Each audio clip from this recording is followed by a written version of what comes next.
Hello everyone and welcome to episode 3 of the instant demo inspired hardcore. In the last episode I got 10 agility by jumping over and over through one rock.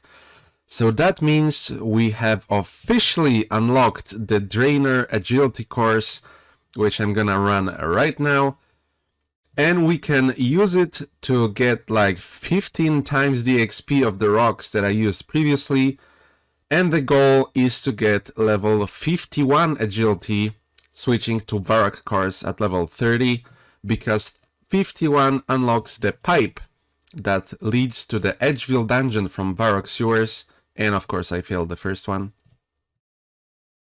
And then we can properly explore the dungeon, so I have a lot of running ahead of me. I hope you'll enjoy the video, and meanwhile I will be staying on the rooftops. Let's run the last lap for level 30 agility before I move on to the Varrock course. Apparently Varrock is much less pleasant and the XP rate increase is not that much. Draynor is about 9k XP an hour and Varrock is about 12, so while it's significant percentage-wise, I think I would much rather do a more comfier course, and Draynor seems to be one of those. So I will be sharing my experiences with Varrock 1 once I run some laps on it. But anyways, yeah, the road to 51 continues, and after I finish this lap, I should know how many laps I did of the Draynor course. Should be somewhere around 100, yes, 102 laps. We also got this book of knowledge that I started using my lamps and books on Hunter. This is the second one, and the first time we will be getting a Hunter level for level 10. 17 is required to catch baby implings, and that will be our method to level it up after that. I was doing agility for the entire day today and I got to 46, which is 5 levels of 51, but I would have to be doing agility for 5 more hours to get it, and I really don't feel like it. So I think it's time to do some miscellaneous things and just things that I want to do for now to take a break. And the first one of those is getting care of this beginner clue scroll. I got multiple beginner clue scrolls on this account, but this is actually the first one we managed to complete. So obviously I will be opening it. Yes, classic beginner clue scroll loot. And I gotta say, I am more of a collector myself, so the next beginner clues we will get, I will be stacking the caskets up in my bank until we get 99 caskets for a clear 100, and then we'll do an opening. And then I will be stacking 500 more because you get the emote at 600. There is not much very useful stuff we can get from the beginner clues. I will read the wiki up again, but I don't think there is anything we desperately need or can't get anywhere else that would make me open them prematurely, and I just love seeing them stack in the bank. And the Misc mystery quest has been completed, awarding us some uncut gems, which are pretty cool, and 600 crafting XP. Crafting XP that is at such a premium right now. Very, very happy with this, and I think we are extremely close to next level. Yeah, just 1 XP away from level 8. So yeah, I think I'm gonna go do one more quest. And here's Romeo and Juliet completed. The only reward this quest gives is 5 quest points, but if we ever hope to either have a chance to get into the Champions Guild with any new updates and new quests, then this is a fantastic reward. If I finish Delaware, then the instanced area will end, so the quest completed pop-up will probably be broken by combat. But this is Demon Slayer completed, and that's one more quest that we only receive the quest points from. Well, also we get Silverlight, but that is not a very useful thing in this area. First, Bob the Cat random event completed. That's 650 fishing XP, which is fantastic to skip those early shrimp levels. And that will be the only way I will train fishing until like 20. Here we go. This should be level 51 agility finally. Yes. We can use the Edgefield dungeon to Varrock Sewers agility shortcut, but since it goes both ways, we can actually go from Varrock Sewers to the Edgefield dungeon. And we're gonna go and do that right now. Here's also the total amount of marks of grace I got on this grind, 108. There's no way to spend them in my area, but I think it's just pretty cool to have. The most giant section is multi, and I would really like not to get popped for my hardcore status, but there's someone here, so we should be fine. Let's use the pipe shortcut.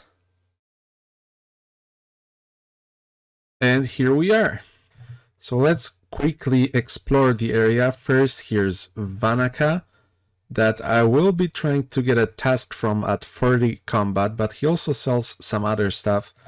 Those Slayer gloves are my best in slot gloves, so I will be getting those. Further on, here is the wilderness section of the Edgeville dungeon. I will be spending a lot of time here camping the Chaos Druids for sure for their Herblore drops. There are also some red spider egg spawns further on, but there are also red spider eggs in the Varrock sewers that are not in wilderness, so I will have to decide which ones I want to use. And we can also get the looting bag from here, which will for sure be very, very useful. And here we go, the brass key. This will let me traverse from the Edgeville dungeon to the above part, which this is the entire reason why we couldn't enter via this door and had to get 51 agility, because the brass key is downstairs. Now entering this dungeon will be very easy. The bank is nearby, and this will definitely be my main source of combat and probably the place I will spend the most time in. Before I commit fully to training melee, I would like to get some upgrades, and the way we will be doing that is by killing black demons, if I can even hit them once.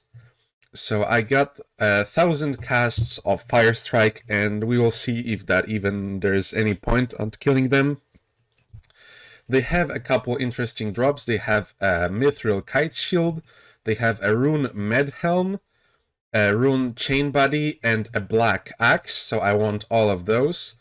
But the problem is that they are in the wilderness, so now at this stage of the account I accepted that the wilderness will have to be a vital part of my progression, and I will just spend time here, and well, if I die, I die. That's it, but I will not let the hardcore status lock me out from the limited amount of content that I have. So yeah, if we die, we die. Let's go.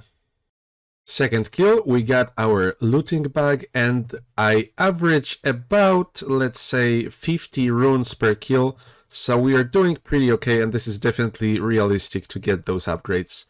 Also, looting bag, best item in the game, don't even question it. Hell yes, man, Rune Chain Body, the drop I wanted the most. Here we go, and I still have some casts left. I probably will go and buy more, so this is really going pretty well. I'm enjoying this method a lot. And literally the second kill, a Rune Med Helm. I would really like to bank now, so I don't lose all of this, but screw it. I'm gonna risk it. Who's gonna attack me here anyway? The only people that I see here are air orb bots. Whoops.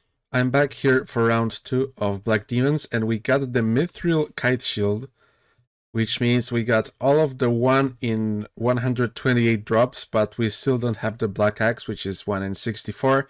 So I hope we get it within this stack of Mind Runes, because I do not want to come here again soon. And the last thing I'm gonna try to attempt in this episode is to get a Slayer Task from Vannaka. We just hit 40 combat, which is required to get a task from him, and if he respects my combat level, I will have to check that in the settings, then we can get 1 out of 7 tasks. 4 are completable for me, and 3 are not. The ones that I can't complete are Calphites, Shades, and Ankus, and the ones that I could be able to complete are Hobgoblins, Hill Giants, Earth Warriors, and Moss Giants. So I'm gonna check if the settings are correct, and then we're gonna try to get a task. Okay, that's fine. I don't want anything too tough. Let's go. Moss Giants, yes! That's the best one I could have gotten. We will be doing that next episode, and for now, thank you very much for watching. I hope you enjoyed. I hope you will come and see the next one. I hope to see you in the next one, and have a wonderful day.